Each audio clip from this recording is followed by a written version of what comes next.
ప్రజా ఆశీర్వాద యాత్ర నడుస్తుంటే ఈరోజు ఉగాది కనుక నేను ఇంట్లో పూజలు చేసి ఉందామనుకున్నా, అట్లే పట్టణంలో ఉందామనుకున్నా. కానీ ఇక్కడ కొమర్బండ గ్రామం, షాబాద్ మండల్, చేవెళ్ళ నియోజకవర్గంలో పక్క గ్రామం, దగ్గర గ్రామం కేసారం కూడా వీళ్ళు యువకులందరూ వచ్చి మేము ఈరోజు ఇక్కడ బీజేపీ లేకుండే కానీ ఇక్కడ 60% గ్రామమే మేము కలుస్తామని నన్ను ఇక్కడ పిలవడం జరిగింది. పిలిస్తే మంచిగా అరేంజ్మెంట్స్ చేసి షామియానా వేసి మొత్తం గ్రామం వచ్చి కూర్చున్నది. వివరంగా 5గురం మాట్లాడినాము, వివరంగా విన్నారు. ఇవన్నీ మాకు తెలియదు కొన్ని విషయాలు. అది మోడీ గారు చేస్తున్న పథకాలు అన్నీ కూడా ఇక్కడ అందుతలేవు. బియ్యం అయితే అందుతున్నాయి కానీ వేరే పథకాలు, లోన్లు అవన్నీ అందుతలేవు.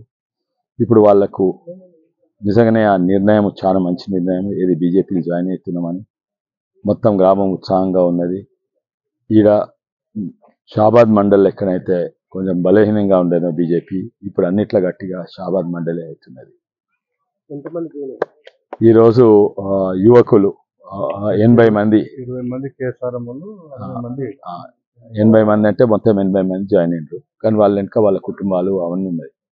అయితే ఇంకొంతమంది జాయిన్ అవుతుంది కానీ ఈరోజు పండుగ కనుక జాయిన్ కాలేదు. కేసారం వాళ్ళు 20 మంది, ఇక్కడ ఒక 60-70 మంది. ఉగాది అంటే పచ్చడి తాగుతాం, పచ్చడి చేసుకొని తీపి, పులుపు, చేదు అన్నీ ఉంటాయి. కానీ ఈసారి తీపి ఎక్కువ ఉంటుందని నేను అనుకుంటున్నాను.